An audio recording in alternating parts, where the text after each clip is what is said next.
Doctor कोणाला व्हायचंय? किती किती मुलं आहे? एक 2 3 4.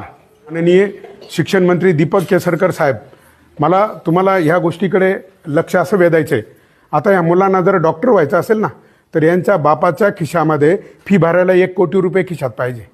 आणि हे शेतकऱ्याची मुलं आहे, हे डॉक्टर होतील का? मग यांचे जे एवढे चांगले छान स्वप्न आहे हे आपण पूर्ण करू शकतो का? हे पूर्ण होतील का? मग याला जबाबदार कोण?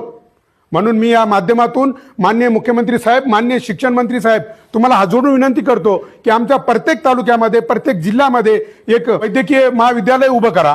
महाराष्ट्रामध्ये शेतकऱ्याला काही नकोय. शेतकऱ्याच्या मुलाला त्याच्यामध्ये गट्स असतील ना, एखादा भिकारी जरी असेल, भीक मागून जरी जेवणाची उपजीविका करत असेल, त्याच्या मुलामध्ये जरी शिकण्याचे गट्स असतील ना, त्याला सुद्धा डॉक्टर, इंजिनियर, कलेक्टर होता आलं पाहिजे. आता ह्या शाळांमध्ये फक्त गरिबाची मुलं आहे, त्या घरामध्ये अधिकारीच तयार होऊ द्यायचा नाही.